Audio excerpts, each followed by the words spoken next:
Lots of footballers getting it done. You've seen Salah. Likelihood is he's had one done in the UK to have done. It's more affordable. And a lot of people, again, aren't aware of it. They just think of going abroad to get it, quote unquote, cheaper. Cheaper is not necessarily better. Some of these celebrities, and let's talk a little bit about their hair transplants. So we've got Elon Musk here. Yeah. He's got some money. He's got some money. Yeah, so he's probably had maybe one or two. Wayne Rooney. Yeah, I don't know if you've seen him, obviously, at the Euros. Yeah. Something looks different. It could be he's had another transplant. I haven't seen close up. It could be that he's had tattooing, or he's using follicular unit transplant. Cut like a rectangular piece of tissue out, and then take the individual hairs off that, or the grafts. So you are left with, in most cases, quite a big scar. However, most patients want the sort of modern FUE technique to essentially create a tiny little hole around. Particularly in females, they want it unshaven, right? You can do the DHI in a better way, in my opinion, than the conventional FUE. Research shows, or the studies show, that by day 7 to 10, the roots that we implant are embedded, which means that on TikTok, you'll see things like rosemary oil. So does this actually work? Is it a TikTok craze? But I think GQ magazine had a thing on it a year ago. Some patients say it works, they apply it twice a week. But in terms of scientific research or data, I can't say categorically that rosemary is going to help. Right, batana oil. Again, with hair growth. Welcome back to Take a Seat. We have another episode, and guess what? It's a little bit different. We're talking about confidence on this one, and something that may affect you is your personal appearance. And here's a fun fact for you. 85% of men and 40% of women experience hair loss by the age of 50. So I believe this is an important topic to talk about, and I've brought a hair loss expert in today. So please welcome Dr. Ditta. Thank you for having me, Sean. Pleasure being there. Yeah, thank you for coming. Can't believe you're in the studio because your time is very, very valuable. Appreciate it. No, it's good being there. So talk to me about your normal day. How does it look like? So if we talk about a normal procedure, we talk about a hair transplant. That's the main sort of day in, day out. Right. There's other days where you might do consultations, but I'll come to that a bit later. So a typical day of a surgery or a hair transplant procedure, patient comes in the morning. We've been through the medical forms and things before. We'll go through a few more consent forms, check the blood pressure, run through the outline of the day. And then we get started. Mm-hmm. Essentially what happens is we mark the areas, which would have been discussed anyway beforehand. Then we shave the back and the sides of the head, which is the donor area. Yeah. Then we do the extraction. So we take the grafts out, preserve them. Then the second stage is the incision formation, where I'll essentially numb the transplant area, whatever it might be, the scalp, the eyebrows. We also do beard transplants. So we numb that, make thousands of tiny incisions. And then the third stage, we implant. So essentially, we're placing those grafts into those little incisions. Uh-huh. Well, amazing. So if somebody's going to be watching this podcast now, tell me why they should stay. Why they should stay? They'll learn a lot of interesting facts that they're probably not aware of with regards to hair loss. There's tons of things out there these days. Lots of footballers getting it done. You've seen Salah. Likelihood is he's had one done. So it's on topic. Mm-hmm. And it's something that is more sort of reasonable now in the UK to have done. It's more affordable. And a lot of people, again, aren't aware of it. They just think of going abroad to get it, quote unquote, cheaper. Cheaper is not necessarily better. Mm-hmm. So, we can run through things like that as well. Mm-hmm. Of course. And what's one thing that they will walk out with after they leave this podcast? That most patients have options with regards to hair loss. Now, it's not necessarily transplant. So some patients will come to me and I'll say, look, I don't think you're a suitable candidate for a transplant. Try non-surgical measures, use Minoxidil, use tablets such as Finasteride, try and maintain your pre-existing hair. Mm. So it's not just about, me saying, yeah, you need a hair transplant, It's not about that. It's about what does the patient want? Mm. And then you can guide them accordingly. Amazing. Well, thank you for that. And I thought it'd be really, really fun to go through some of these celebrities and let's talk a little bit about their hair transplants. So the first person who I've sort of come across is Wayne Rooney, and he got it done at a very young age. Yeah. I remember when he did that, and I think it was a Dr. Farjo? Not sure, possibly. Dr. Farjo, possibly, who got this hair implants done. What do you think of Wayne Rooney's hair transplant? So initially, you can see there, it looked good post-procedure, right? The issue with getting it done super young is that you can lose your pre-existing hair still. So what that means is you'll have the transplanted hair, then you'll have your current hair, right? But then with time, your current hair can fall, so you're just left with the transplanted hair. Yeah. So the issue with Wayne, I mean, it looks like he may have had another one recently. I don't know if you've seen him, obviously, at the Euros. Yeah. Something looks different. It could be he's had another transplant. I haven't seen close up. It could be that he's had tattooing, or he's using maybe some fibers. But initially there it looked good, but then with age, you can tell that he thinned from that second picture there on the right. He's obviously thinned from then till now. Yeah, it looks terrible at the moment. Yeah, he may not have been using non-surgical measures. Right. So again, it's not just about having a transplant and that's it. It's about maintenance, everything in life. For example, you go to the gym, right? Can't just go to the gym for 6 months and think that's it, I'm done for life. You have to maintain it. Same thing applies with hair. With age, naturally you'll start to lose hair. Everybody will start to lose some form of hair, but you need to look at maintaining it somehow. So that's where some people fall down, where they don't maintain it. They just think have a transplant and that's it. Okay, then we got James Nesbitt. Yeah, that's a good result. I've seen that. Yeah, it looks decent. Yeah. I mean, one thing that's really apparent is hairline. It looks quite natural. Sometimes people look so dead straight, and it just looks. It like that's the only thing I can look at. Even though every 2 seconds I'm just like, it's just a straight line. It's like raw. Like that was like I went. Yeah, I'm not even gonna say. That's a fair point. When I'm like out and about on the train, for example, or in gatherings, you can see. I mean, obviously, I do it day in day out. I can see who's had a transplant, right? But nevertheless, even from a distance, you can see it looks as if someone's just got a pen and just drawn it on. Yeah. So there's ways that we make it look as natural as possible. But yeah, like you said, there is some patients, believe it or not, prefer to have a straight, unnatural look. Right. But 99% of my patients will want a natural appearance. Right. Okay. And so what is that? Is that like it's okay to go either side of that line? Yeah, good. Yeah, exactly. Like Good point. Yeah, pretty much that. So what you do, the line that you draw that the patient's happy with is a general guide. So you will follow that line, but I try to make it irregularly irregular. So it's not a fixed pattern. I've seen some like crazy zigzags. The patients have had transplants abroad where literally they've got like a zigzag there all across. Right. But yeah, like you said, we scatter. Yeah. So you have some stray hair. So I've not had a transplant. It's pretty straight, but there's still stray hair outside. Yeah. Yes. And also it's about what grafts you put in the hairline as well. Yeah. Nice. So we got Elon Musk here. Yeah. He's got some money. He's got some money. Yeah, so he's probably had maybe 1 or 2, but that's a good result. What difference does having money? It depends in terms of, whether or not how many grafts he's had. That can sometimes be a factor. Again, not necessarily, but sometimes if you're paying cheaper, there is going to be corners cut with the quality, with the equipment used, the aftercare provided. For example, some patients get PRP treatments, plasma treatments, where essentially blood is drawn, it's put into a tube, spun, it's sort of liquid gold, they term it, Then that's injected. So he might have had that included. He might have had more than one procedure. It does help. I have it.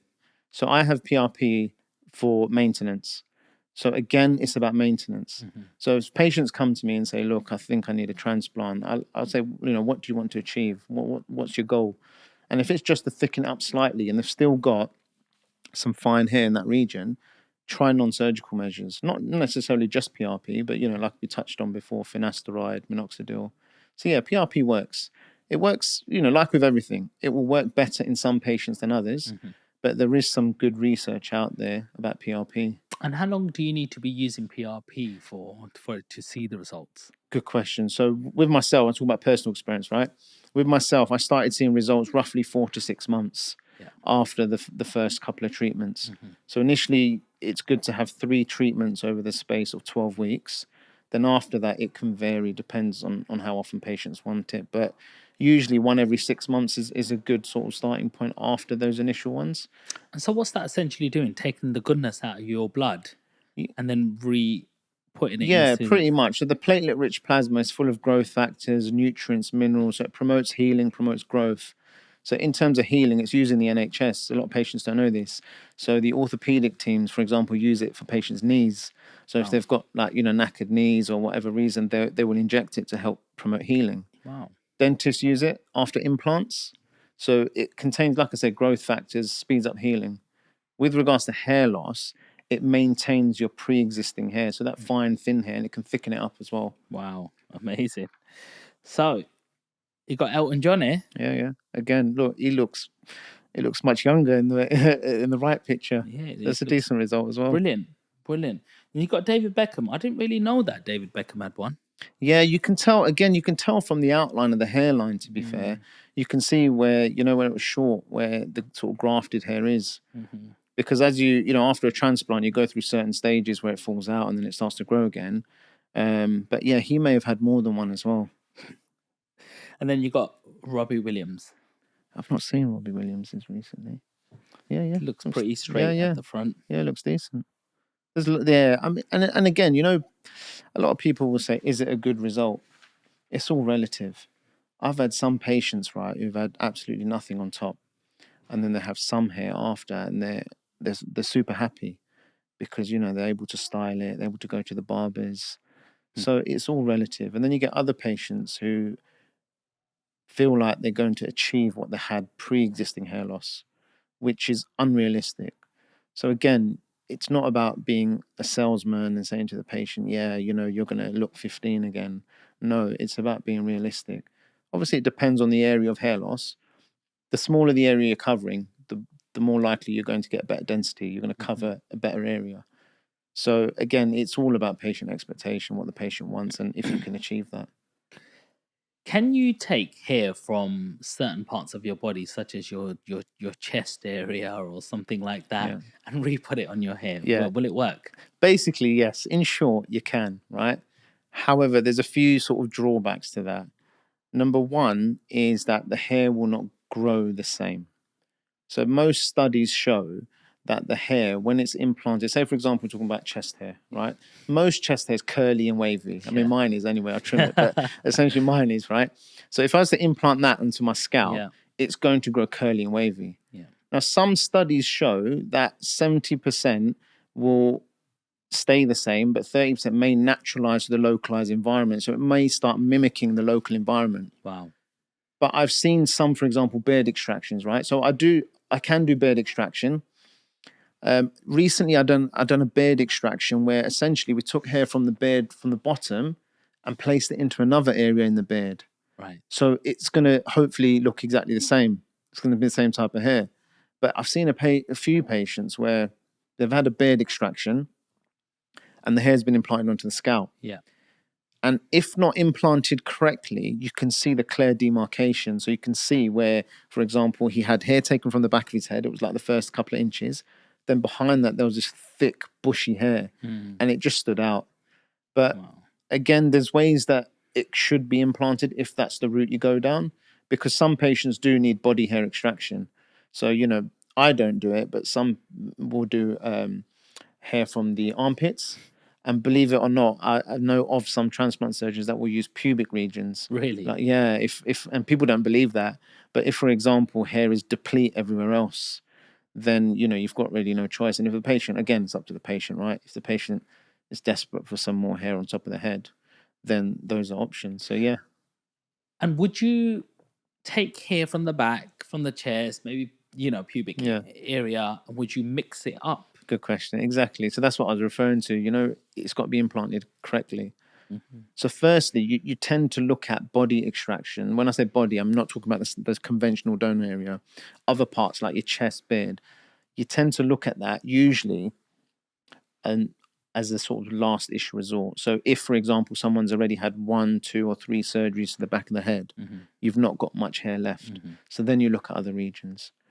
And that's the thing. You want to, so for the front, ideally, you want to use the hair from the back and the sides. Because it looks most natural. Exactly. Because again, it's all about appearance and front on when people see you most of the time, right? And it is a bit of an illusion. So you want that to look natural. Behind that, for a bit of coverage, yes, you can start spreading the beard and chest hair. Because if you have, beard or chest hair along the front, it won't look the most natural. So some people would just think of, I'm going to have a piece of strip cut at the back of my head. That's going to be stitched up. And then you're going to then put that in the top of there. It sounds painful. Yeah. Has technology advanced further from that? Yeah, so you're referring to the FUT, so the follicular unit transplant. So that was one of the first methods. So essentially, like you said, they cut like a rectangular piece of tissue out and then take the individual hairs off that, or the grafts, the pieces of tissue with hair on.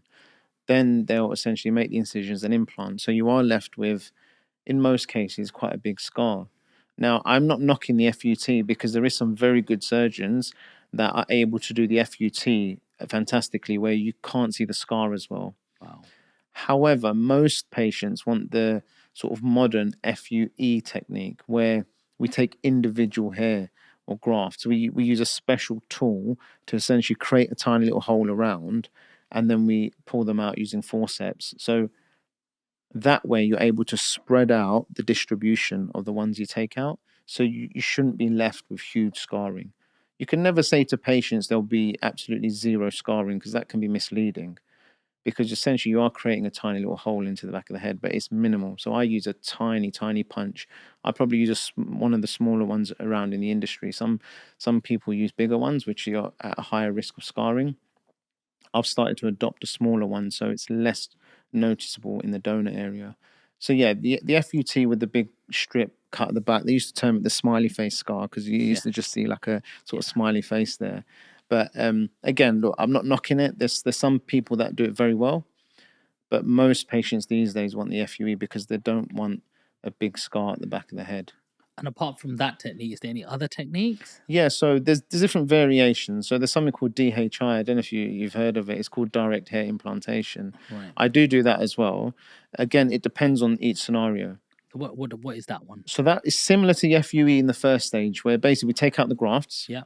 But the second and third stage is different. So essentially what you're doing, you're combining the second and third stage where you're making incisions and implanting in the normal FUE. So what happens in the DHI, say for example, you've got the graft, you load it into a pen. Yeah. It's a special implanter device. So what happens is loaded onto the pen, each individual graft. And then what happens is you essentially implant it using that tool into the patient's scalp or whatever region it may be. So essentially you're implanting and making an incision at the same time. There's pros and cons. Like I said, I can do both techniques. I've been doing DHI now as well. So if, for example, particularly in females, they want it unshaven, right? Because they don't want to shave the top of the scalp. Yeah. You can do the DHI in a better way, in my opinion, than the conventional FUE. Because if you're making tiny incisions amongst that region, some of their hair is going to get cut naturally because I'm using a blade. So with the DHI, you can directly start implanting hair amongst it where you don't have to shave it. So again, it's patient dependent. You give them the option and it's up to patients what they decide. In your personal opinion, which one is better and why? So again, there's pros and cons. So for example, with the conventional FUE, most likely you're able to get a higher number of grafts out, right? So for example, average surgery, I would say is probably around 2,500 grafts, right? You can do that quite comfortably in the normal FUE method.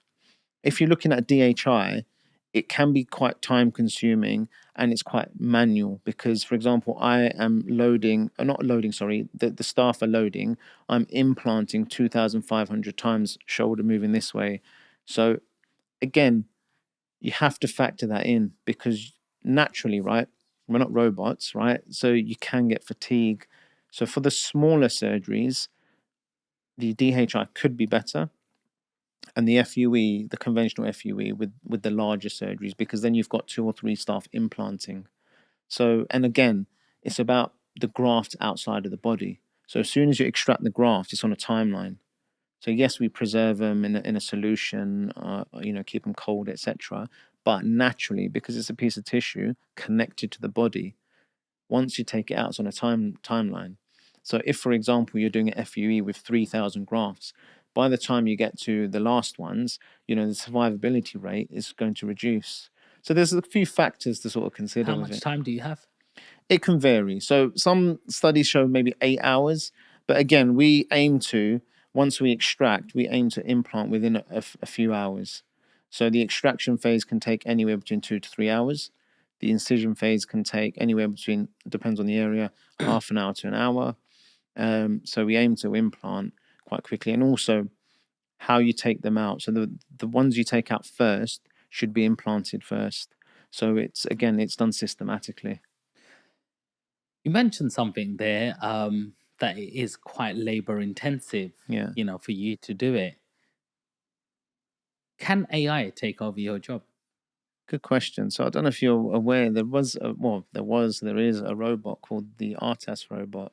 So that it was No way. designed to extract grafts. So basically, it maps out the back of the head where it essentially will punch holes to extract grafts.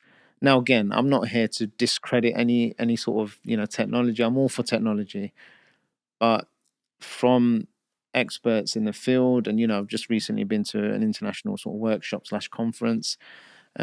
Nobody sort of the world leaders, nobody tends to use the ARTAS robot. It has its drawbacks. From what I understand, it's quite expensive to actually have the device. So then obviously that is going to be factored in the price of the patient. And certain types of hair, because certain types of hair require different extraction method as well. So how do you mean? So believe it or not, so depending on where you're from in the world, your roots are shaped differently underneath the surface of the skin. Wow. So it doesn't matter how your hair grows on top, right? So my hair, if I leave it long, it grows curly. But underneath, Asians and Caucasians, so white people, brown people, the hair is going to be straight underneath the surface, right? Afro-Caribbean patients, mixed race patients, depending on where you're from, they have what we term like a J curl. So the root underneath is curled as a J. And some patients from certain parts of Africa and even Caribbean, they have what is termed the C curl. So essentially the root underneath the surface of the skin is rarely curled. Wow. So the extraction method when we use that device is slightly different. Wow. Okay. And some clinics will not do Afro-Caribbean hair transplants because it's quite tricky. So you do find that some Afro-Caribbean patients will say, I've if I do a consultation with them, I've been to a certain clinic and they can't do it. So yeah, it's quite interesting. People probably don't know that the roots are different shaped. So it's a slightly different method, or similar method, I should say, slightly different technique to actually extract the grafts. Yeah, because if you're going in a straight line, you could be cutting exactly, that root underneath, right? Exactly. You're going to transect it. You're going to cut it. You're going to go through it. Exactly. Yeah. How much do these procedures cost, roughly? So it varies. I mean, look, you're going to get with everything, right? You're going to get quite cheap, I would say, and then you're going to get super expensive. Most places in the UK, reasonably, again, you have to look at, cheaper is not always better. Now, you have to think about the equipment being used, the number of staff, the facilities, the aftercare, etc. There's lots to factor in as a patient, right? Now, price-wise, I would say roughly you're looking at approximately, depending on the number of grafts, I would say 3,500 to about 6,000 is probably, in my opinion, a reasonable amount, factoring in all the costs. So, I think, just coming up I think I mentioned to you before, I was coming up on the stairs here, and the guy walking me up said, "What do you do?" And I told him, and he's like, "Oh, I'm thinning as well." So, like you said, the percentage of people that are thinning is a hell of a lot. So it's on everyone's mind, right? So he was saying, "Oh, people tend to go abroad," and I said, "Yes, that is a sort of known thing, because I think a lot of people, believe it or not, don't realize that you can actually get it in the UK at a reasonable price." So when I told him the price, he was like, "Well, that's not bad."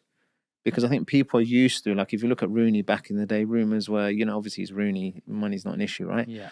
But, people have the perception that a hair transplant is going to cost 10, 15, 20,000 pounds. Yeah.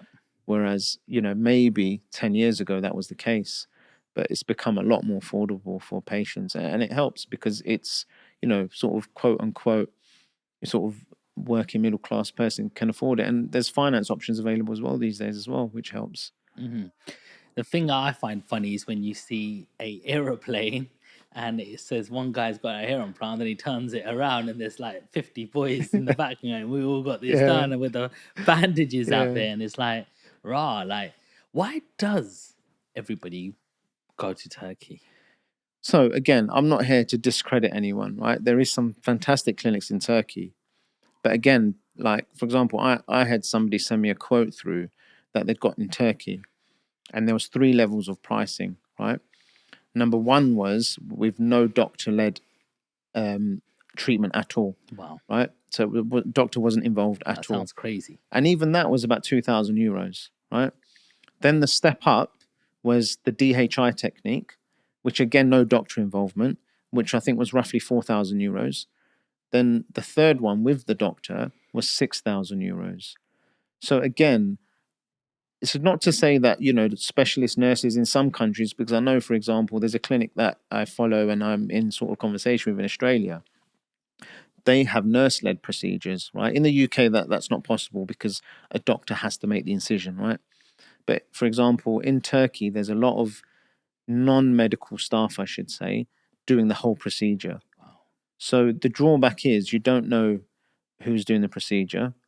You don't know about the regulations. So look, there is, like I said, there's some fantastic clinics in Turkey, I'm sure, that are quite well advanced. Because like I said, I went to a conference recently in Feb, and there were some surgeons there from Turkey, very well experienced, very good. But again, they're going to be charging high prices. So people tend to go abroad because they think it's going to be cheaper, but you have to see why it's cheaper.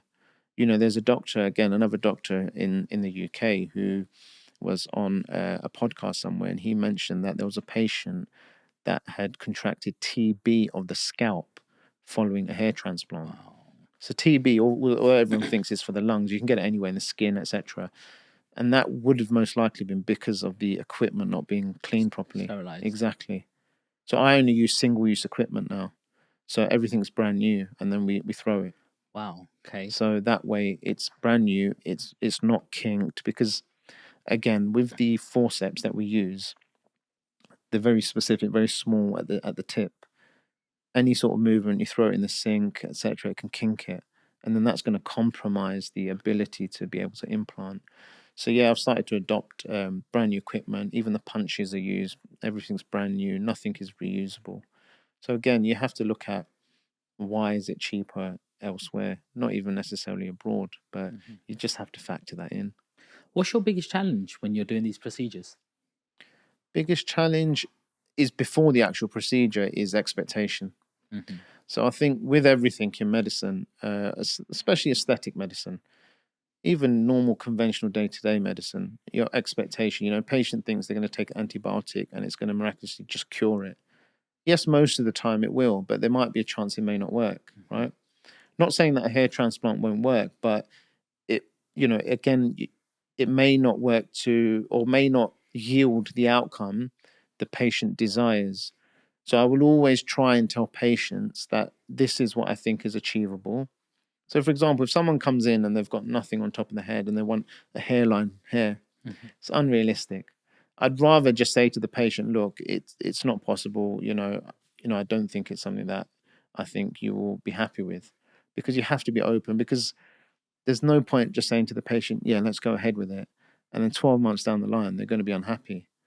So the biggest challenge, I think, is expectations. But I think these days, with obviously podcasts, YouTube, Instagram, there's a lot more education out there, right? So patients are more aware of the procedure. Some patients do very detailed research into the procedure. So patients are more sort of educated now and clued up. So that helps. So most of the time, their expectations are real. They can compare, because they'll say, you know, this is a before and after. Mine's like this. Realistically, it look like that. So I think expectation is. The other challenges usually can be bleeding. Usually if patients, you know, smoke beforehand, they consume caffeine. So there's certain things that I will give patients advice for, the preoperative advice, not to do.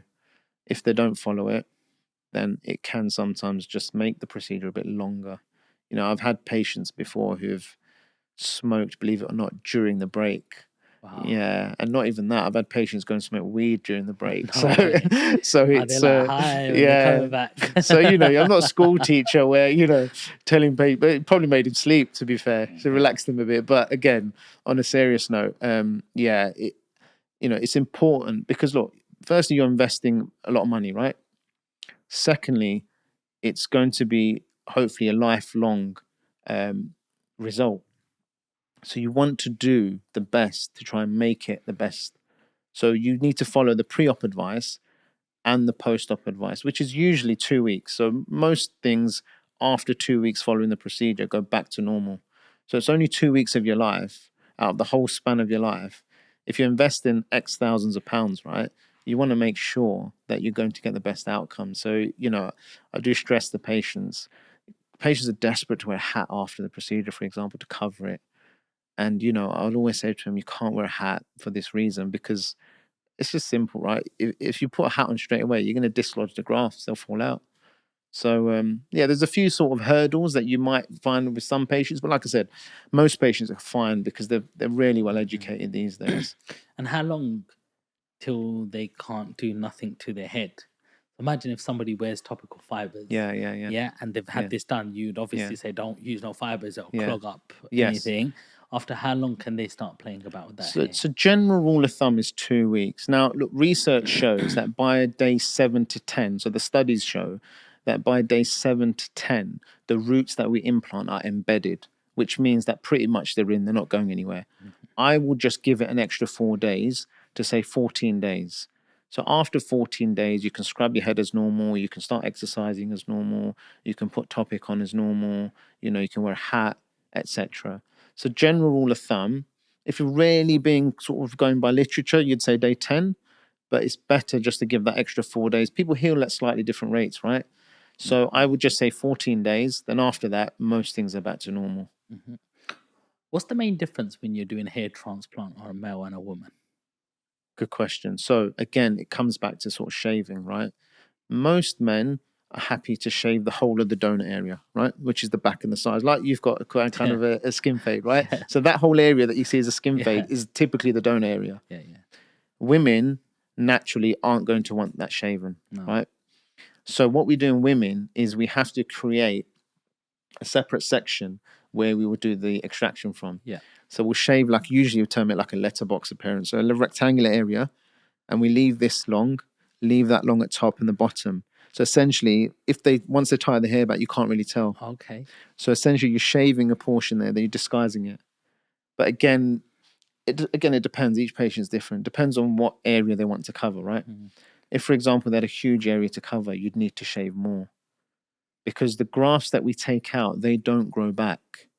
So we're actually taking the physical root and we're essentially redistributing it elsewhere, right? So if, for example, you use a small area and you take out everything in that area, there'll be nothing left. So you have to try and space it out. You take 1 in 3, 1 in 4. So after when the surrounding hair grows back, you shouldn't really be able to tell that something's been done. What about there's some people who have generally a big forehead? Yeah. And some people opt for their head to be cut.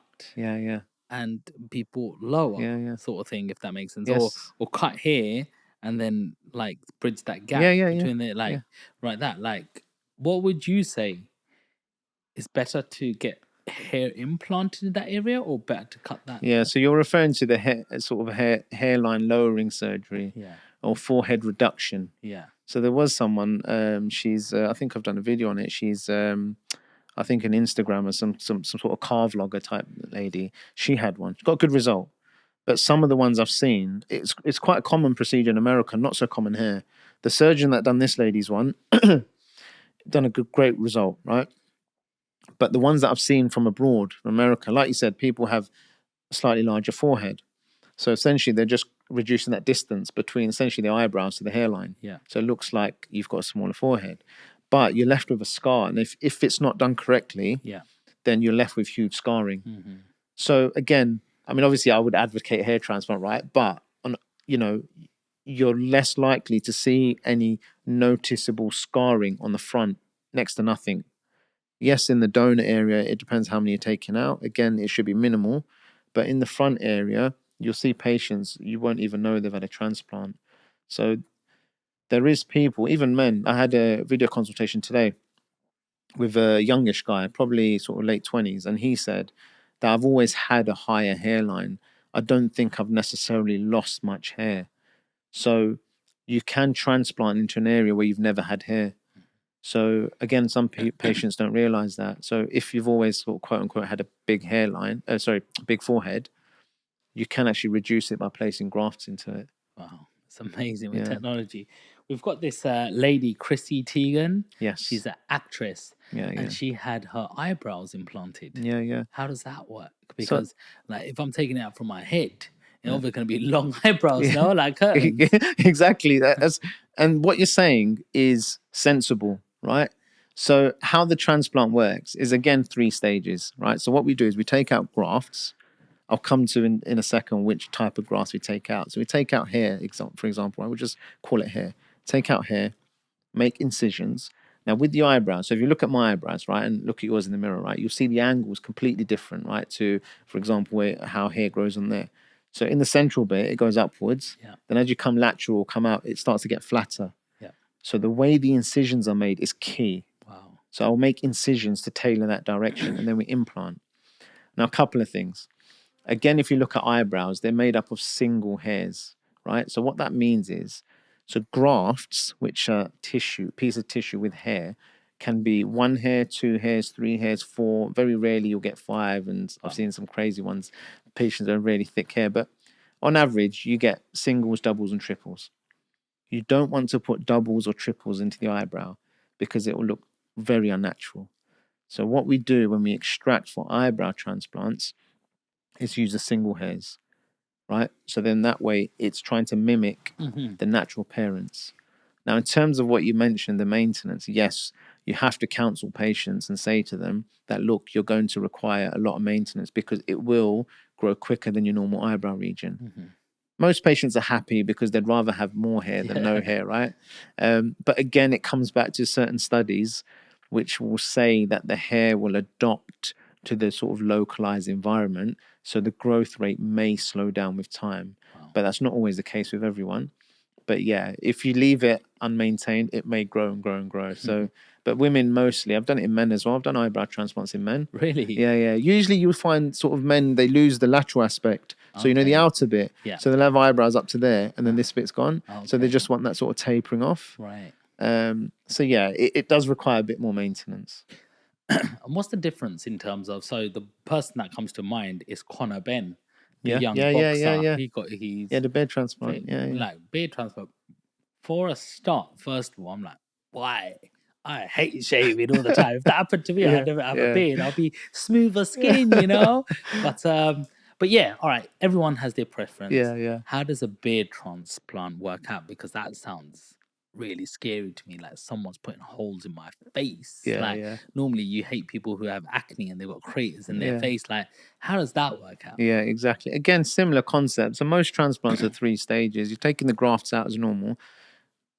Excuse me. So again, with beards, you try to use single or at least double. Again, I went to the conference and there was some discussion about, you know, can you use just single unit grafts? But depending on where you place it, you can use doubles for density. It doesn't look too bad. So essentially, you're taking out the graft or the hair, then you're making incisions. Again, with the beard transplant, you have to numb the face, so it will sting a bit. So the administration of the anesthetic is the bit that hurts. So it does sting a bit. And then I will make incisions again, tailoring it to the direction of someone's natural growth. Now, I know you said, you know, like you're obviously clean shaven, right? I've got a bit of a beard, but a few years ago, it was on trend. Everyone wanted a big beard. So it's slowed down a little bit now. I'll do the odd beard transplant still, maybe 1 or 2 a month. But, you know, a few years back, there was a lot of patients wanting beard transplants because it was in for some reason. So, yeah, I mean, look, if patients want it and it's a viable option, then why not? Is there a body part that somebody wants implants on that you was like, whoa, really? Yeah, this was a bit sort of strange. I'd never come across this before. So I got sent a picture and someone had hair on the arm, right? To me, from the picture, generally looked quite thin.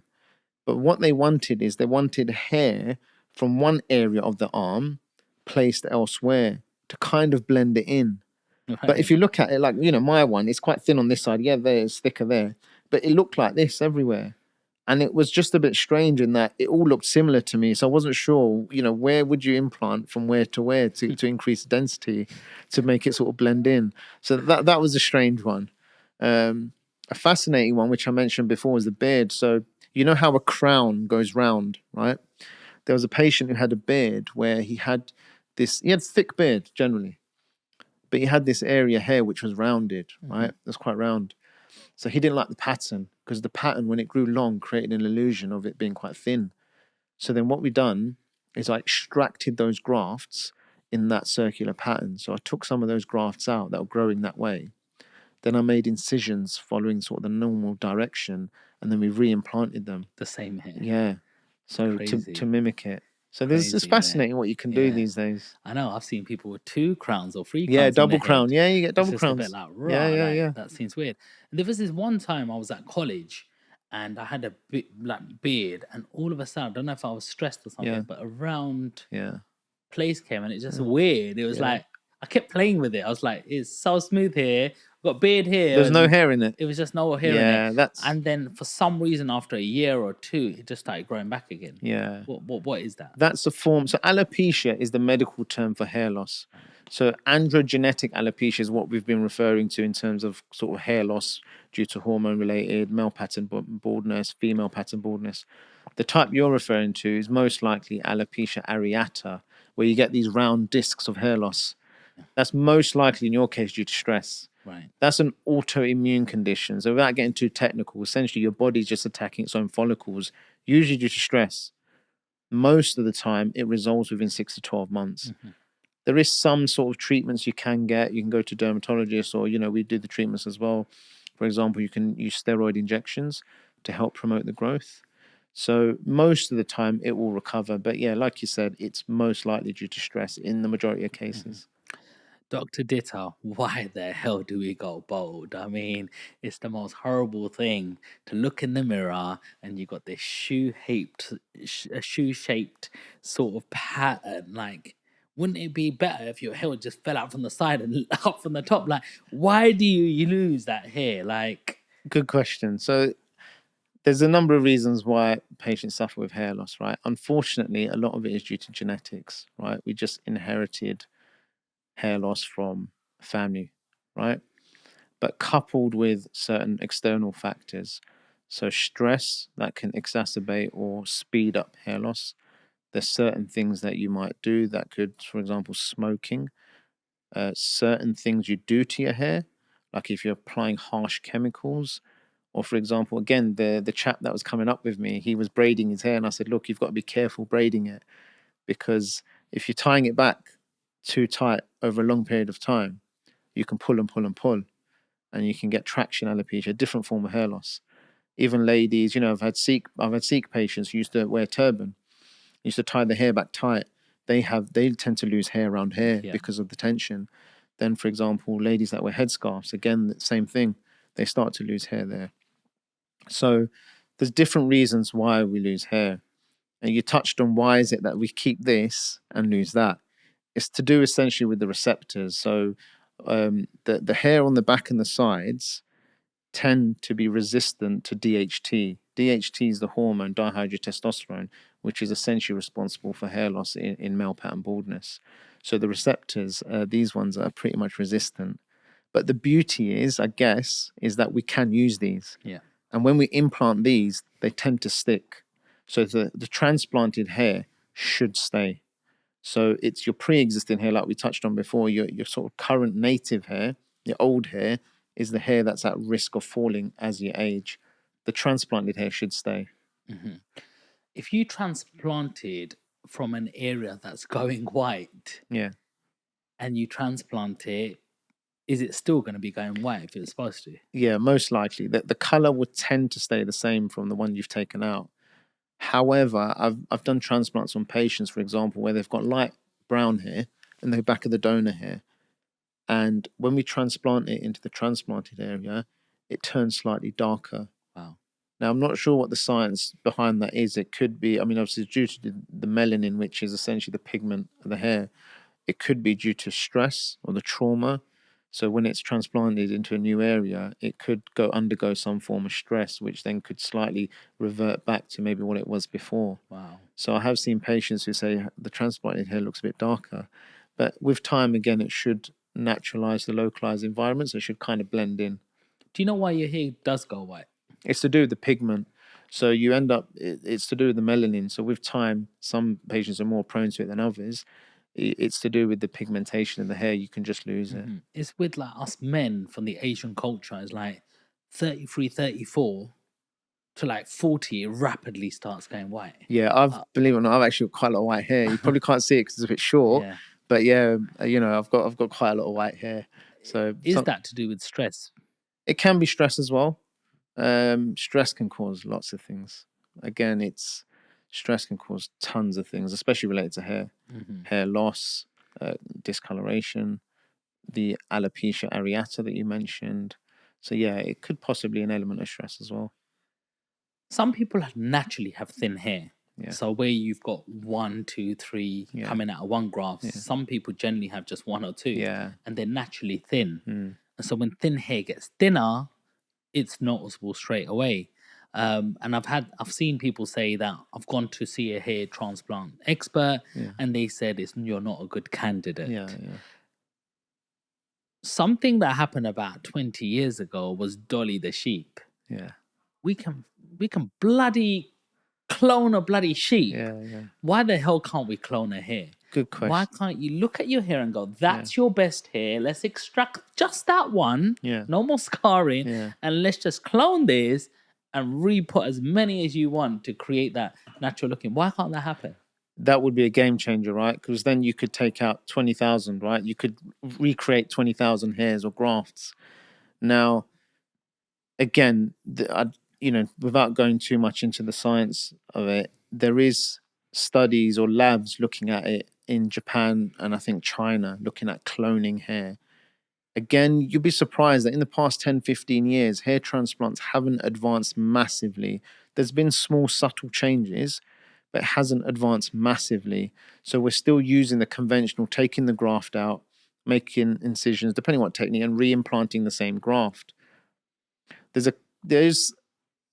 been talk of banking. So basically what happens is you'll take a sample of grafts and you just freeze them and just hope that in the future the cloning will come through. So then those 100 grafts that I have, I can recreate into 10,000. But even the banking of the grafts is still at its inception stage. There's not a huge amount of research to suggest right now that yes, we will, for example, be able to reclone them. Now, there is certain companies who say that we do stem cell transplants, right?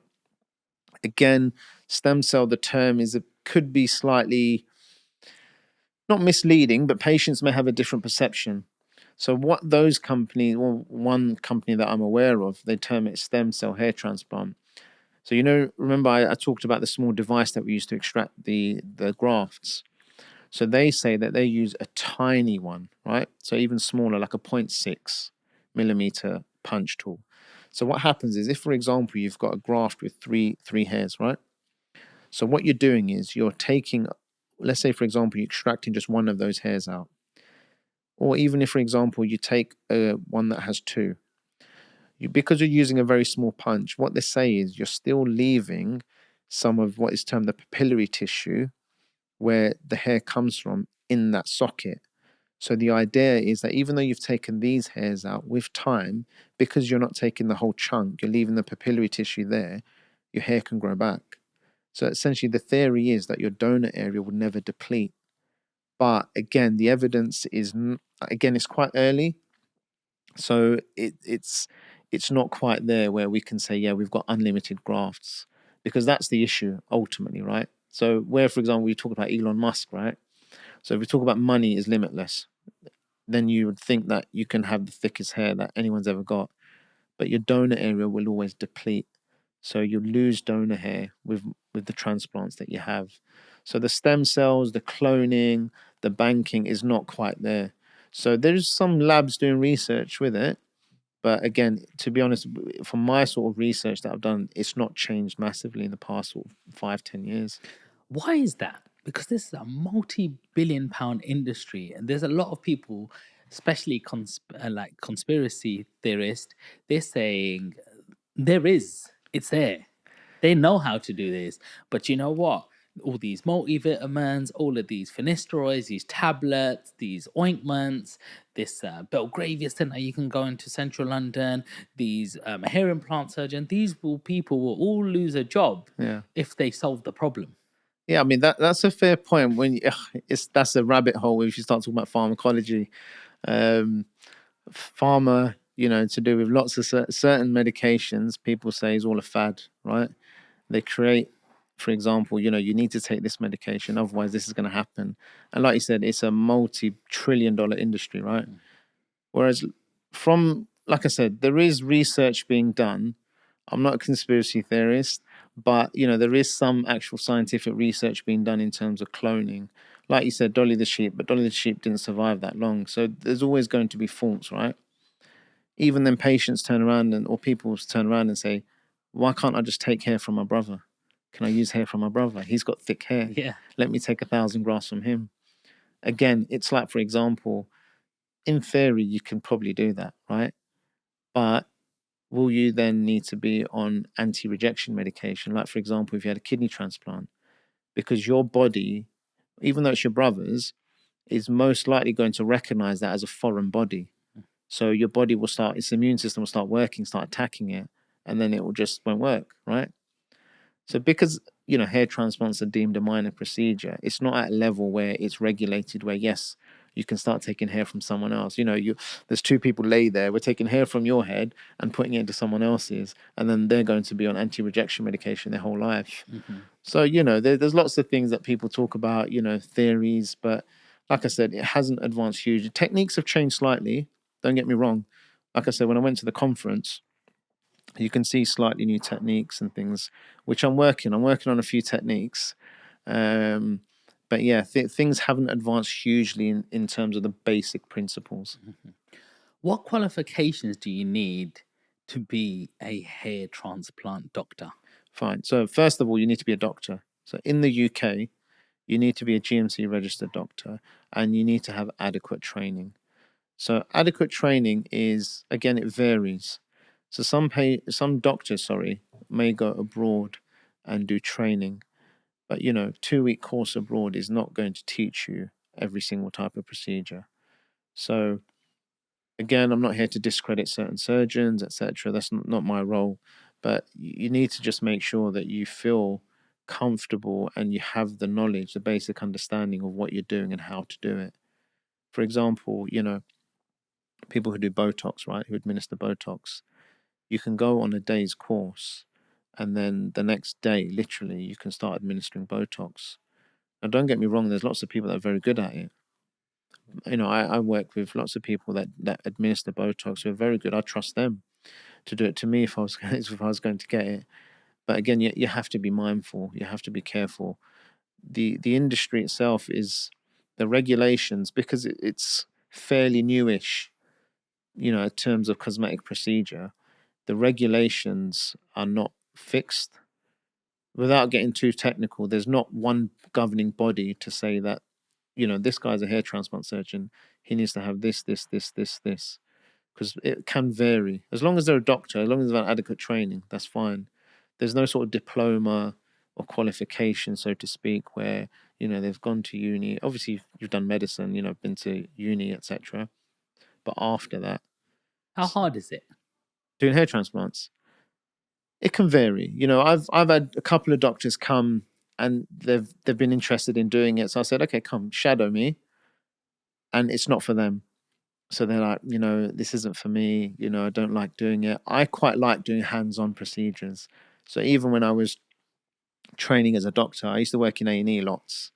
So I used to love suturing. I used to love stapling wounds, etc. Uh-huh. So I've done a few other placements like orthopedics, things like that. And I've done minor surgery courses where, can remove lumps, cysts, moles, etc. Steroid injections in joints. So I quite like the hands-on stuff.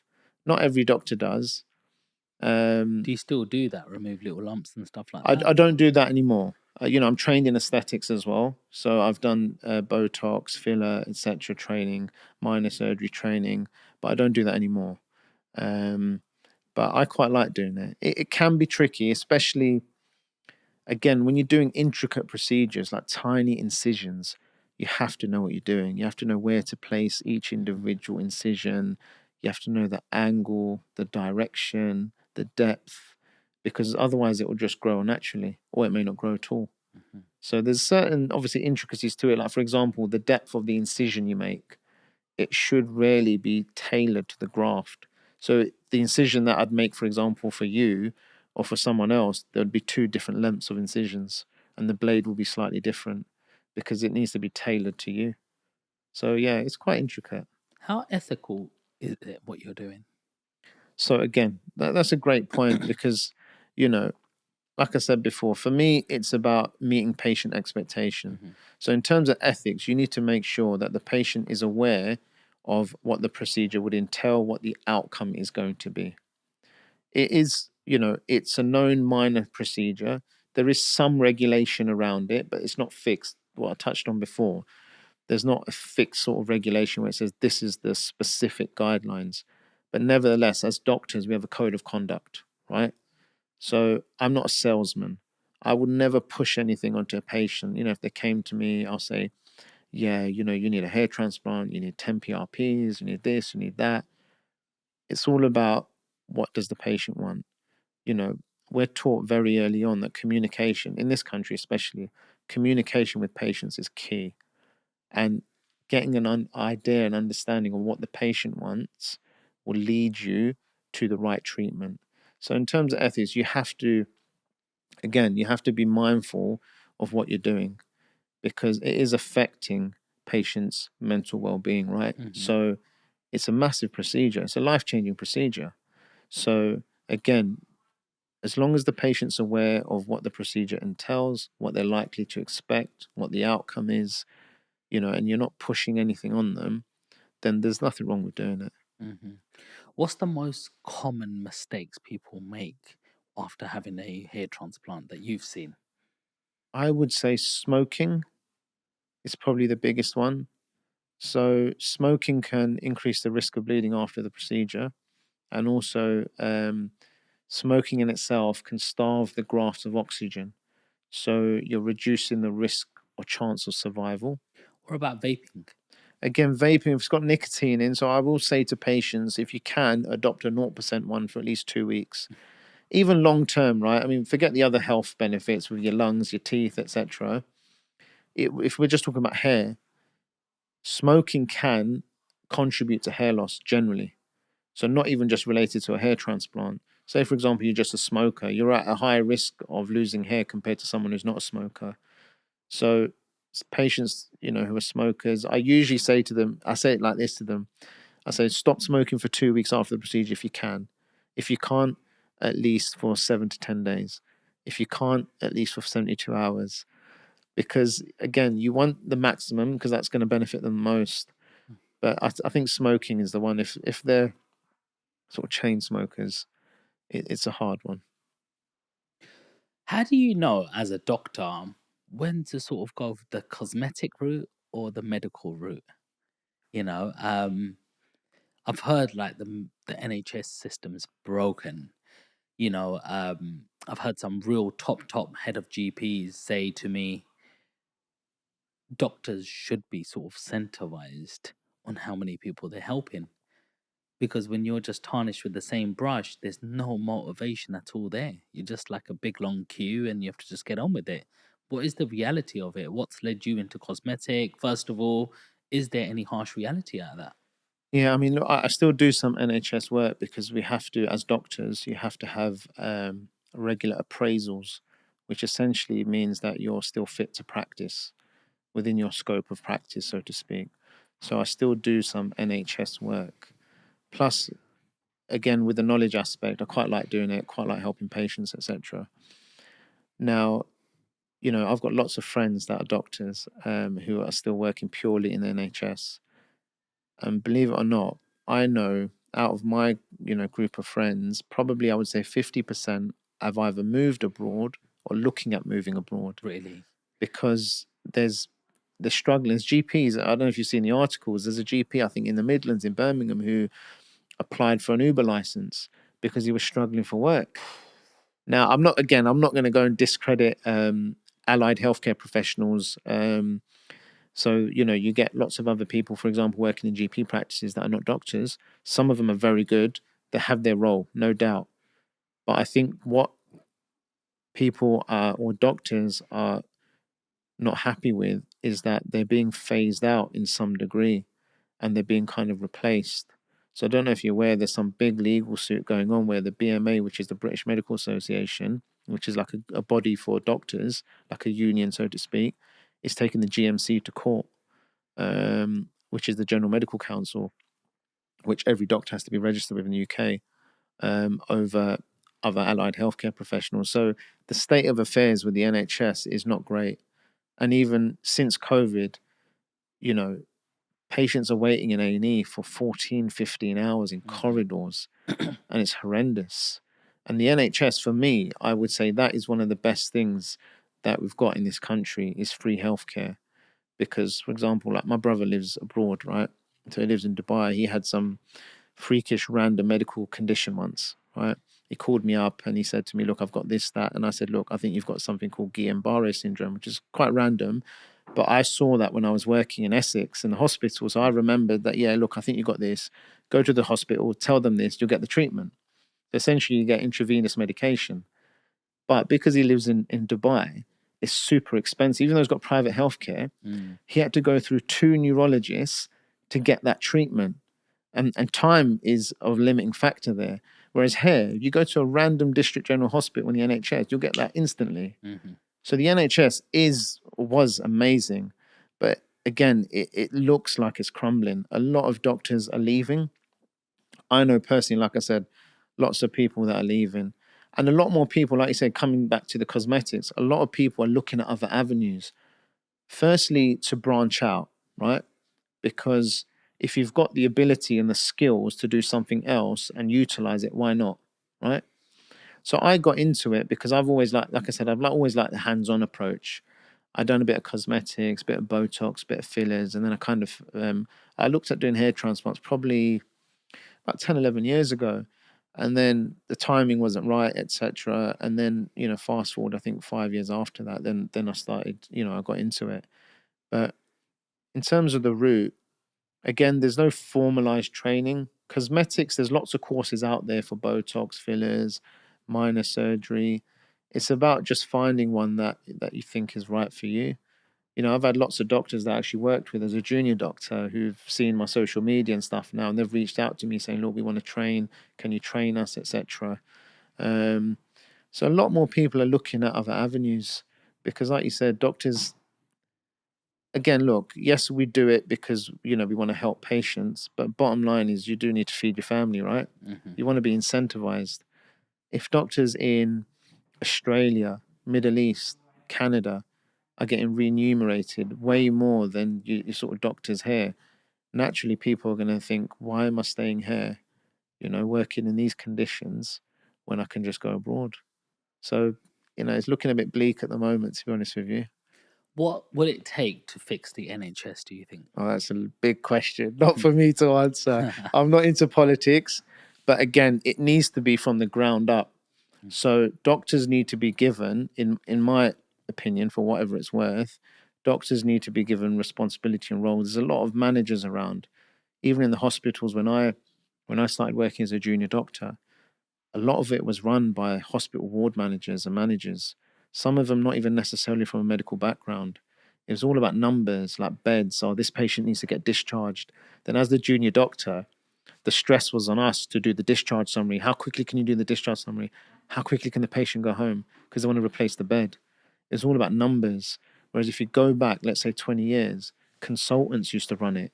So the doctors used to run it and they used to have a grip of it. So again, it's moved more into management. Again, there's lots of issues with funding, even at a basic primary care level. I've got lots of friends that are GPs. Things are changing with funding. I was speaking to one of my good mates the other day, and he was talking about GP pay. And if you factor in inflation, he was saying, he's a finance guy. He was saying that if you factor in inflation, it looks like you've taken like a 20 to 30% pay cut. So because the pay's gone down slightly, but with inflation, if you look at it as a real figure, the value of your money's gone down. That's it. So yeah, it's looking a bit bleak. So yeah, I hope it improves. What's the most favorite part of your job? My job is the follow up, seeing the patients. You know, there's so I got a message the other day from a lady who had done her husband's hair transplant. She sent me a picture. She said, "I'll post it soon," but she's like, you know, look at the transformation in 6 months. It looks amazing. He looks much younger. Yeah. And you know, one thing which touched me once is a patient said to me, "You know what, doc?" He goes, "You know, it's the first time in about 10 years I've actually been to the barbers and got a haircut." Oh, wow. So again, you know, it changes patients' lives massively. Whatever procedure you might be doing, whether it's eyebrows, beards, scalp, because like, you know, we said before, it affects people's confidence. And here's another really good question is, how long does it take for your hair to fully see the full effects of a hair transplant? Because you're like, hey, I've just got taken out of there to there. Well, it looks okay the day I left, maybe a bit red. Yeah. A week later, it looks like I got hair, then it all bloody falls out again. Yeah, exactly. So again, so there's certain stages it goes through. So what happens initially is you develop scabs. So you get scab formation just purely because of the incisions and the sort of trauma we implanted. In the first 10 to 14 days, the scabs should come off. Then it looks lovely. You can see the new hair. You can see sort of the outline of the hairline. Excuse me. And then what happens is that falls out in the first 10 to 12 weeks. You go through something called shedding. So it goes back to normal. And this is when patients start messaging, saying it's failed, what's happened, it looks empty. And then usually from 3-4 months onwards is when you start to see the new hair coming through because of the growth cycles. And then usually between 4 to 6 months is when you get a real surge. And then from 6 months to 12 months, you'll slowly see grafts or hairs coming through. And then the end result can be anywhere between 12 to 18 months. It doesn't mean that, you know, you'll have nothing until 12 months. It just means that, for example, 12-month stage, you'll get the last ones coming through because they may stay dormant for a long time, for example. So about a year is the end result, but you'll have a decent amount of growth and a significant difference 6+ months onwards. Wow, it's just amazing, isn't it? Like, you know, Yeah, it's pretty cool. a piece of hair. But it's just also like, is human hair dead once it grows out? What do you mean? Like when a hair grows out of the follicle, The shaft, yeah. is it dead? Yeah, I mean, there's no real life in that. It's just the protein, right? Keratin. But underneath the bulb, near the sebaceous sort of gland, is where all the sort of science is, the papillary tissue, etc. So, yeah, at the outside of it, yeah, not much is going on. But it's underneath where the root is. And that's what you want to target, for example, like the minoxidil, for example. So that people regain, they might have heard of, that increases blood flow to the root. So you can put it on the tip of the hair, it's not going to do much. So you need to really massage it into the scalp. So yeah, it's about targeting the root. And even with the PRP injections, if you squirt it onto the top of the hair and leave it, it's not going to do anything. You need to target where the root is. Amazing. So now we've spoken a little bit about the hair implants procedure, how long it takes. Let's go through a bit of myth busting on some of the things that you'll see on TikTok. Right. You know, Yeah, lots of things.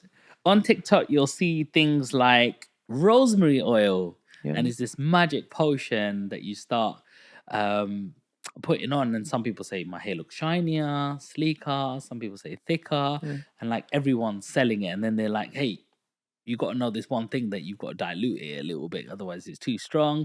So does this actually work? So again, like you said, is it a TikTok craze? But I think GQ magazine had a thing on it a year ago or so. From experience, from patients that have had it, some patients say it works, they apply it twice a week. But if we're talking about science and clinical studies, it's not really there yet. Yes, look, there's lots of herbal remedies, you know, lotions, potions that may help to some degree. But in terms of scientific research or data, I can't say categorically that rosemary is going to help. For example, someone said to me the other day that their wife was applying, I think, rubbing garlic on their head. You know, is that going to work? Unlikely. Okay. Right. Batana oil. Yeah. That's quite a famous one. So I don't know if you know Barbara. She's the famous lady who's got lots of good videos out there. So she mentioned that. Again, Batana oil. yeah, exactly. It helps. It's got good healing properties, But again, with hair growth, again, it's a bit mixed. Everyone's going to have slightly different benefit from it. But again, when it comes down to scientific research and clinical trials, there's not much there. What about having laser? So what about sitting underneath a laser cap Yeah. or something? Yeah. Does that help? It's called PDT, so photodiode therapy. So yeah, these days you can get these helmets or these caps, even off Amazon. So essentially the LED light, it varies from patient to patient. I've had some patients who have had low-level laser light therapy where they've noticed that it helps maintain their pre-existing hair a bit. In a number of ways, it can increase blood flow, blood supply, it can heat it up. Again, the heat will increase or encourage blood flow, so you're getting essentially more oxygen to the roots, more nutrients to the roots. But again, it's 50-50. There is some scientific sort of studies based on that. So, there are a lot of clinics that will offer it as usually a side treatment, but I wouldn't say that that's going to be a game changer. How about the shampoos that we're using? Good question. So, typically people know about the caffeine shampoos, right?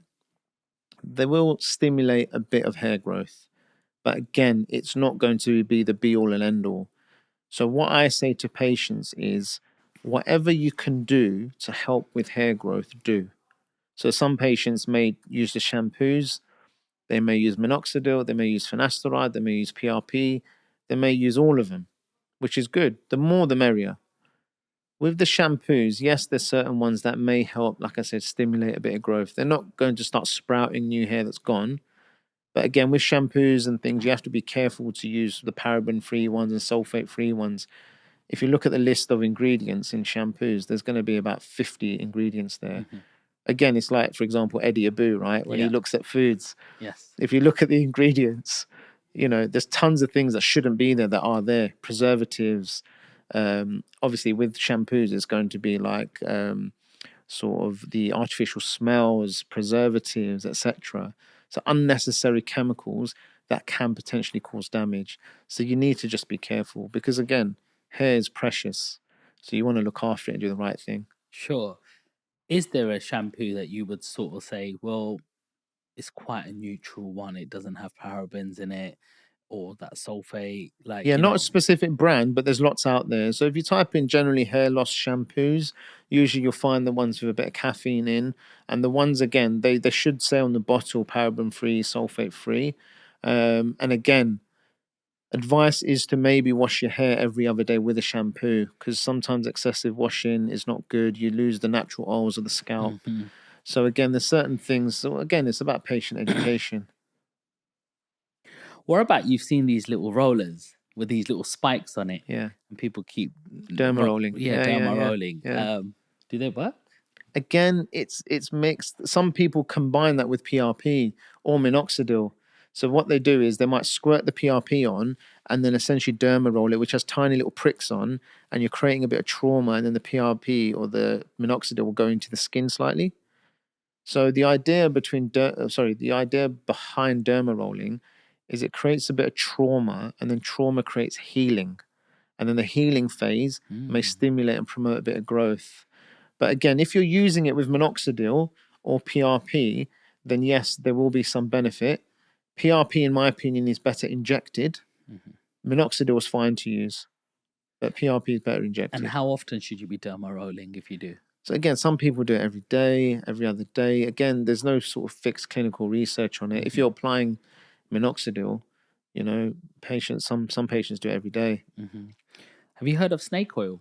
Yeah, I have. There was it's not actually derived from snake, but again, that was one of these where they said that helps with hair growth. But again, it's you've got to look at the clinical research. There isn't much around it, so I would say be careful. A favorite one of mine actually is biotin. Yeah. They're these tiny little tablets, quite cheap as well. Yeah. And I noticed when I started having that, I felt like my hair felt stronger and a little bit thicker for some reason. Like it just one of the main things that work. What do you think of it? Yeah, biotin's good. So biotin's good as an adjunct. So again, as a supplement. It's not going to be that you have biotin, you don't need anything else if you're suffering with hair loss. But biotin's a part of the B vitamin family. it helps promote growth. So it can strengthen the root. So yeah, some people take biotin. Some tablets, will have biotin, zinc. So you can get these hair loss tablets or these gummies. So any sort of supplement, which Taurine. taurine, yeah, again, I don't know too much about the taurine and the hair loss, but yeah, things like biotin for sure. There's been some good research around it. When does somebody just need to accept they're bloody bald and they're not a good candidate? Again, that is in terms of the first thing in terms of when they're bald, that's up to each patient.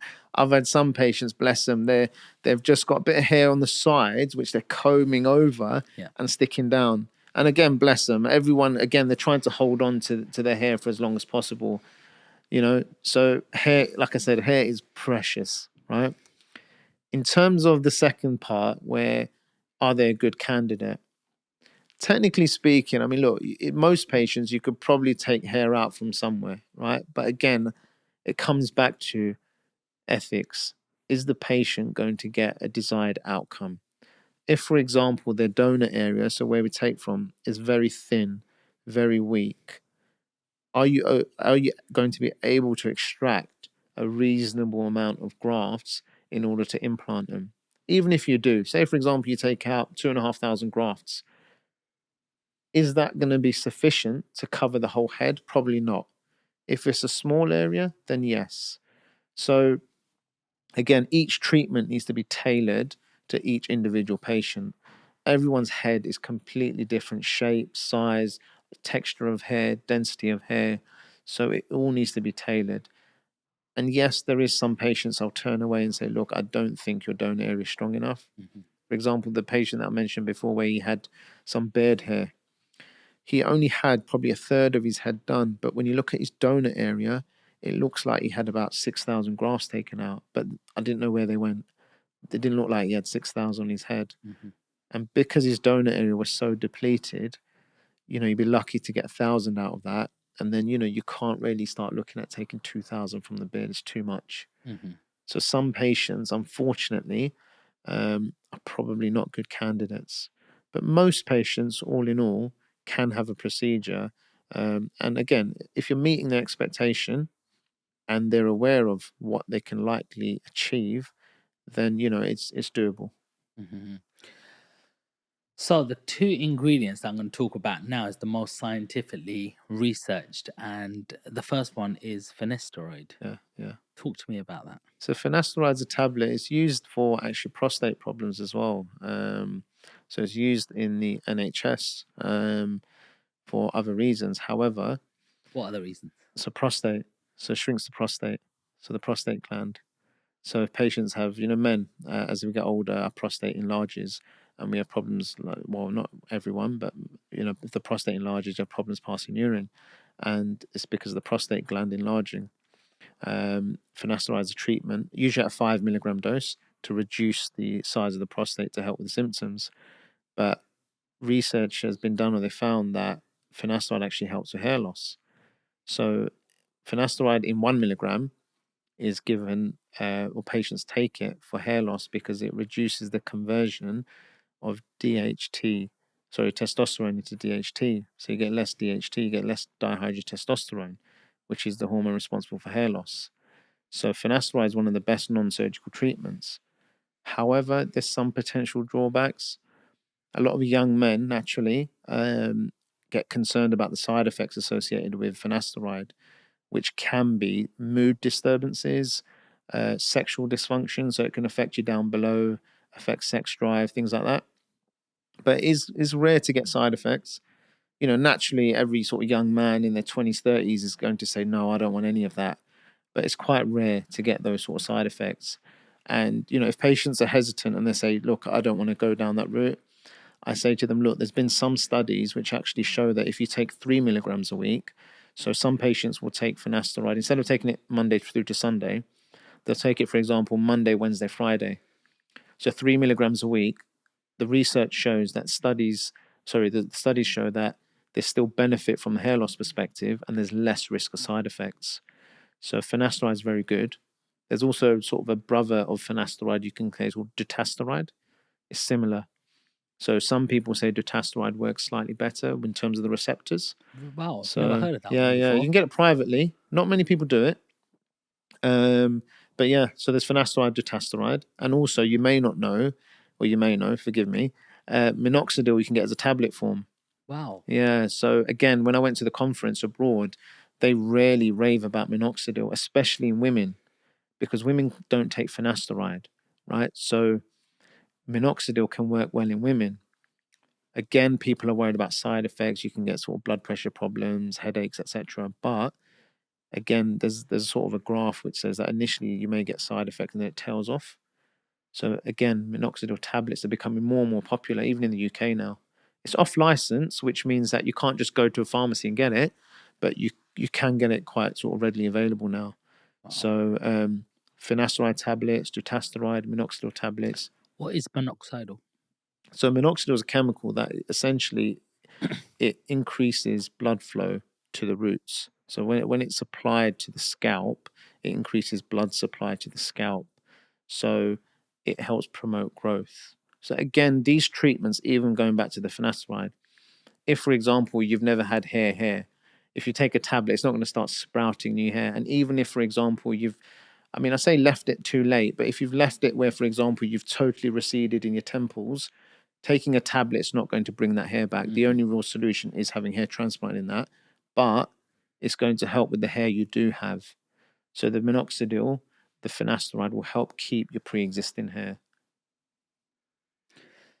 Do these firms up central London, so for example, I might have gone into central London 10 years ago and they're called trichologists, is it? Trichologists, Trichologists. yeah. And you walk in and they've got a line of treatments Yeah. ready for you. You need this laser, you need this minoxidil, you need this, and they will name it something different, but have some of these ingredients which are scientifically proven. Yeah. Are these people really there to help you, or are they just there to take your money? It's a difficult one. Again, I'm not here to discredit anyone. I've heard of, some patients going to certain companies that provide hair loss treatments, not necessarily just transplants, but they also provide transplants. And they will say to patients that have 12 months of laser, have 12 months of finasteride, 12 months of minoxidil, here's your package for $4,000. Have that for a year, come back, let's see. And then if you need a transplant, we'll do a transplant for 10 grand. Now, again, each case is different. So I'm not saying that if you went and that's wrong for you, but again, it comes down to in terms of what does the patient want? What do they need? Now, there's lots of branded stuff out there, like Regain is essentially minoxidil, right? You can actually buy generic minoxidil, so you can just buy minoxidil. It's like buying Nurofen or ibuprofen. Same thing, just branded differently, right? So the branded stuff's more expensive. Even finasteride, it used to be termed, well, it still is. There's a certain brand called Propecia, which a lot of people just used to think that Propecia is for hair loss. They didn't realize that it's actually finasteride 1 milligram, which you can actually get cheap these days. So the thing is, again, number one, patients are more educated these days. So, back 10 years ago, when you suffered from hair loss, there wasn't as much research or information on the internet. So you would go to these places. Don't get me wrong, there's a role for trichologists, there's a role for everyone. So, they'll look at the scalp, they'll analyze the scalp and say, look, this is where, this is what you may need. These are the areas you're thin. These shampoos we recommend, etc., etc. But number two, there's so much stuff now readily available for patients. You could log on online, right, and type in finasteride minoxidil tablets. You could probably get that delivered within 5 days at a reasonable price. So there's lots of stuff out there these days that patients can get easily compared to back in the day when they were sold this treatment, that treatment, etc. So again, it's about patient education. There'll be some patients who still aren't aware that, these things are out there and available. Amazing. Something that's really popular now is hair systems. Yes. A lot of people cut this hair shape out, and then well, some of these hair systems look really good. Yeah, I agree. Yeah. But the thing that makes me a little bit about it is the fact that they shave the area and then they put PVA glue. Yeah. And then they stick this. Yeah. Is that PVA glue destroying what you have already there? Good question. So again, it depends. You see, most people who have the hair systems don't have much hair on top, right? So there may be people that have not got an option in terms of, unable to get a transplant, whereas others, believe it or not, I've seen some patients with systems that actually the hair loss isn't that bad. Maybe they just think a hair transplant costs so much, but if you look at a hair system, they're actually pretty pricey. And if you've got to change it every 3 to 6 months, it can get quite expensive. But there is a role for everything. Like I said, there is. I know some people that do hair systems, so they're very good at what they do, and like you said, they can fade it in, etc. But coming back to your question, yeah, in short, I've seen patients who have had the hair systems for years. When they take it off and they come for a transplant, for example, there is next to no hair there. Everything is gone. It's literally zero. So it's the glue and it's the tension as well. So if you think of it pulling and pulling and pulling, say, for example, you've had it for 5 years, every 6 months you've changed it, you're just pulling what little hair there is out there, and the glue's providing tension, they're left with nothing. But again, that's not discrediting. Some people will only have the option of having a hair system, and it looks quite good. So depends what patients want. That's all very, very interesting. I suppose, Dr. Ditta, I'd like to know a little bit more about you. Yeah. Where did the journey begin for you before you did any of this sort of stuff? So I grew up in East London / Essex. So grew up in a place called Ilford, where quite a few famous people are from. A lot of boxers. Come on. Nigel Benn, Conor Benn, Hamza Shiraz. Yes. So Ilford's on the map. Big shout out. So yeah, they're doing well. Some of those guys. So yeah, grew up in Ilford. Went to school a little bit out in Essex, in Chigwell. And then went to uni in King's College London. So I studied medicine for 6 years.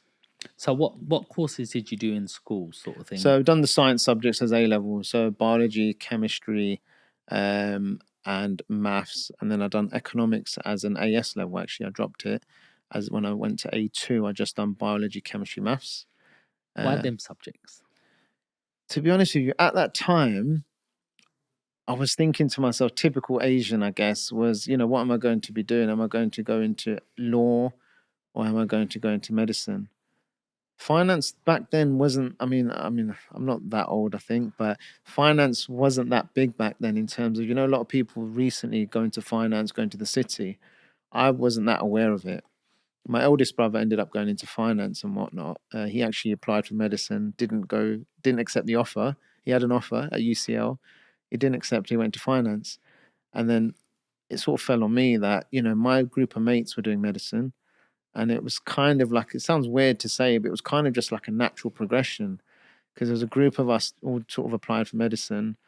So applied for medicine, managed to get in to King's, done 6 years there. And how was them 6 years? What happens in them 6 years? Med school's good. So the first couple of years is usually lecture based. So you're just going every day to lectures. It can get a bit mundane. The good stuff starts when you do sort of clinical placements. So with King's back then, I don't know how it is now because this was in 2004 I went to uni. So 2004 went to uni, graduated in 2010. So yeah, 6 years. Wow. So back then on your clinical placements, so because King's is quite spread out in terms of what areas they cover. So we'd go out to Kent, for example. They send us out to Kent and we'd stay in these flats that they'd provide us for free. So it was like living with your best mates for free. And we used to, live, go out and chill and stuff, and then obviously go to hospital placements. So the hospital placements was when you actually rarely see medicine, because just looking at lecture slides for the first 2 years is a bit boring. But King's again is quite different to others. You actually do anatomy on cadavers or dead bodies. So not many med schools do that. So you actually have anatomy lessons with dead bodies. Wow, how was that? At first, it's a bit sort of, you're taken aback. It's a body that's dead. Yeah. Like, and the smell is what hits you and what you remember. It's quite pungent because they preserve it in, I think, formaldehyde solution. So it's quite a pungent smell. Wow. But coming to that, actually relating it back to the hair, funnily enough, I was talking to someone who had done hair transplant training, and I think she was saying they had slices of cadavers in Turkey. So people would donate their bodies. So even in the UK, so how it worked is So people that had passed away had sort of said that, look, this can be used for medical research. So even abroad, some people would do training for hair transplant on cadavers, which is a bit strange. I thought Cadaver is a a dead body. Sorry, body. yeah. Wow, I didn't So know it's a that. bit random because it's going to be slightly different. There's not going to be bleeding. The texture of the skin is quite rubbery, so you do remember certain things. Yeah. So yeah, King's was quite good. We Do you remember the first time you sliced a body open? no, I don't actually. It wouldn't have been a whole body. It was parts. It was certain parts. So we'd do certain areas. So we'd do, for example, chest. We'd do limbs. You'd do sort of neurology, brain, Were they etc. normally old bodies or Yeah, usually they're old bodies. older people? Yeah. So yeah, that was interesting. Wow. And then after, so like I said, we do clinical years from year 3 to year 6. That was good. You know, had various hospital placements in Kent, in Dulwich, London Bridge, St Thomas's, and in their central London. So it's quite good. And then after med school, graduated, like I said, in 2010. Done 2 years in Harlow in Essex. So I worked in a hospital there. That was quite good. And then done some training, GP training. So background is GP. So done 3 years GP training. And alongside that, done some sort of minor courses, minor surgery and stuff. And then, yeah, it's been working since 2015 as a sort of fully fledged sort of doctor, GP. And then been doing the hair transplants for several years now. So, like I said, I always had a hand in doing sort of physical procedures. Yeah. So yeah, you know, quite enjoyed doing it for the past sort of several years. Are you well paid as a doctor, like your doctor GP years? It can be. Again, it depends. It does. Funnily enough, I mean, you'd think it's going to be uniform throughout the whole country, but the pay can vary depending on the area you're from. That can be, even if you're working a sort of salaried or partner, it can be due to the funding, because again, each area will get different funding, and then that pot will be divided up, etc., and it'll filter down. So yeah, I mean, look, grateful that, you know, most doctors will have jobs. Yes, like I said before, unfortunately, there's a few that are struggling to find work, and that's why they're moving abroad, which is a shame because, you know, if you look at it from a perspective where how much it costs for the NHS to train a doctor, then they just go abroad. You know, they should look at it from that perspective. If you're spending, investing money, you want to incentivize, like you mentioned, try and keep people here. So again, it depends. Everyone's outlook is different, you know. Is it purely just, you know, money driven? Is it, you know, you want to help people, you want to make a change, you want to do research? The good thing about medicine is there's tons of avenues you can go down. You know, you can go and do lots of charity work, for example. I've got some friends that are doing, you know, amazing charity work. So there's lots of routes you can go down, which is, you know, quite good. So I'm, you know, quite blessed in that perspective, that there's different routes. You know, I can do normal GP work. I can work in A&E. Obviously, I do the cosmetics, the hair transplant. So there's lots of things that you can do. Why does it feel that when I go to the doctor with an issue, they just want to give you some sort of tablet that just masks the actual issue? So if I've got a pain here or this, that, other, or the first thing they'll say, here, take some ibuprofen. Take some paracetamol, and you'll be fine, sort of thing. It's like, to get any sort of scan or anything of that nature done, is there a system behind the curtains that go, listen, if people are going to be booking this is coming out of our budget? In a way, yes. So maybe some of the guidelines are tailored around that. So, for example, you know, if you have what you suspect is a rib fracture, so say you think you break your ribs, and you say, I want an X-ray. I'll turn around and say to you, look, you can't get an X-ray. You'll probably turn around and say, why can't I get an X-ray on my ribs? Because the treatment for rib fracture is what? Just pain relief and time. So there's no point, in a way, of getting an X-ray to know, oh yeah, I've got a broken rib, but what's the treatment? So patients actually don't realize that. I've had some patients ask me in the past, I want to get a chest X-ray because I want to look at my ribs, but you know, there's no real treatment for it. And for example, if you came with, let's say, for example, a knee injury, right? You just had it yesterday. You can't really just I mean, I don't know. Some patients do. I guess if it was private, it's different. You could just get a scan the next day, right? You pay 300-400 quid and you get a scan. In the NHS, there's certain guidelines. Usually with soft tissue injuries, for example, we say, look, it will take 6 weeks to start to settle. You need to do the ibuprofen. You need to do the ice. You need to rest it. And then if it doesn't settle, then come back and then we can look at getting a scan. So yeah, not everyone. Again, the system, it will just be inundated, right? The system can't cope as it is. You know, for example, there's some hospitals that I've been made aware of. For example, people have skin problems, right? So dermatology wait is 92 weeks to see a specialist. So that's like 2 years nearly to see a specialist in certain hospitals. So they've stopped doing referrals for that speciality into that hospital, which sounds crazy. I don't even know why that's happening, because I would have thought there's plenty of dermatologists to sort of fill in that spot. But you know, it's strange times. Definitely, definitely. So, Dr. Ditta, coming back to hair transplant, what you're a professional at, how many branches do you have, or where do you work out from? So I work in a few different places. So I work out of London. I also work in Manchester and I work in Cheshire. So I work at a few different clinics, and then I also do procedures for myself. So what that means is, say for example, you know someone that wants a procedure, they may approach me directly or my team. So I've got a patient manager who they'll get in touch with. They'll send an email or they'll message on social media, and then we'll start the process in terms of, usually it's send over some pictures. Well, simple questions. Do you have any medical problems? What's concerning you? What's the area? Send us some pictures. Then I'll usually, the first instance is do a video call. So you do a video call, do an assessment, a video consultation, virtual one, go through things, discuss things, and then if you can see the patient in person, they'll come in. You can analyze. So I can analyze the scalp. There is specialist sort of magnification tools that you can use to have an in-depth look at the scalp. You can see the quality of the grafts, etc., or what the hair is going to be like, etc. And then you can map out and plan the surgery, and then you can know, an estimation of the number of grafts needed. You can even, I sometimes will draw the area on for the patient and say, look, this is where I think we can have your hairline.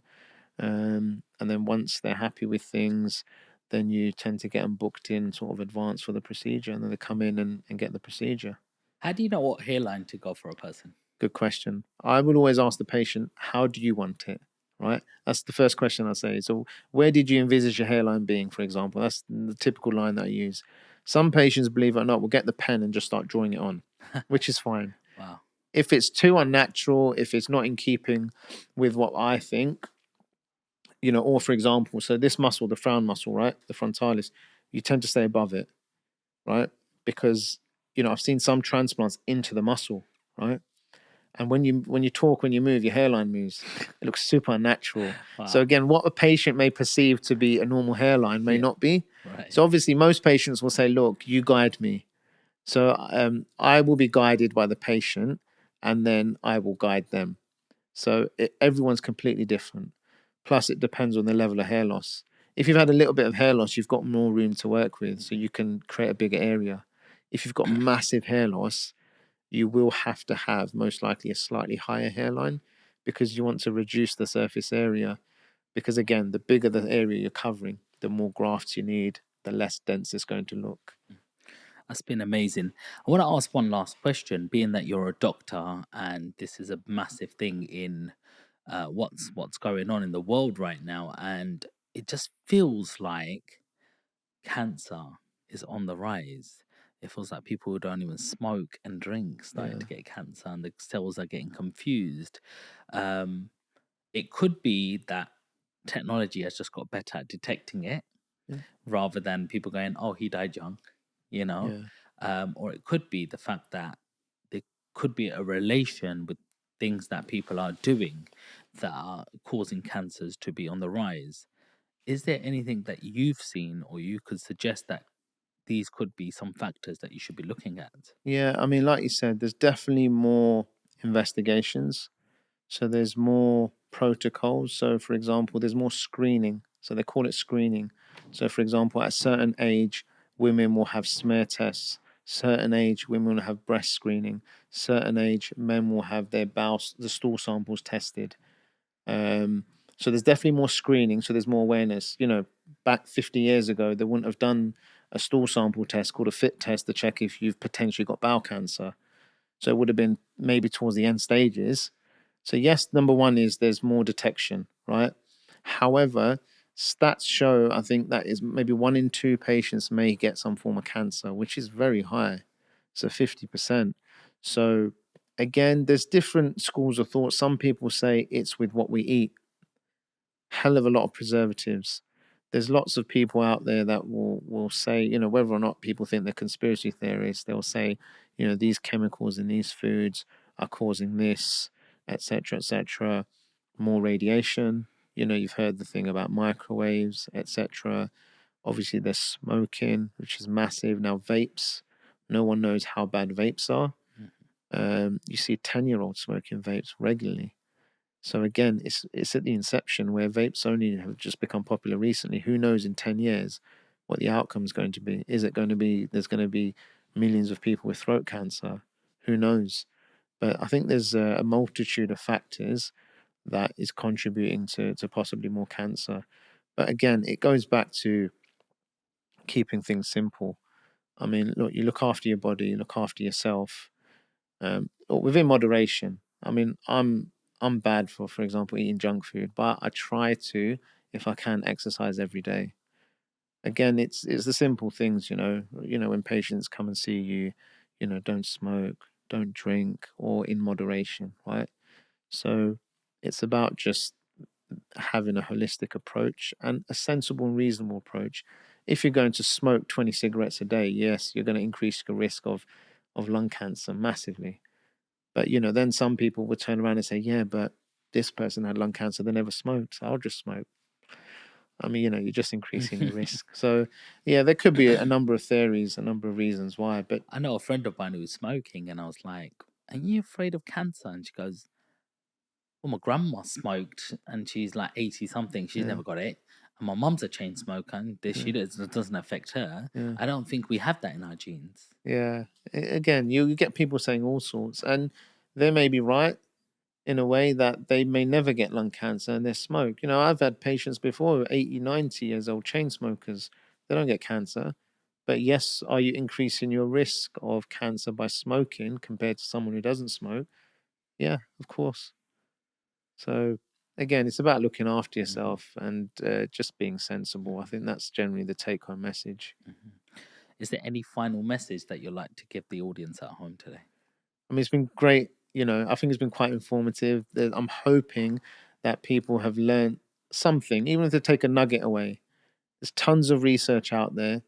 There's lots more information for people and it's readily available. So, if they want to get in touch with somebody with regards to hair loss, etc., it's easily readily available now. So, how many procedures have you done?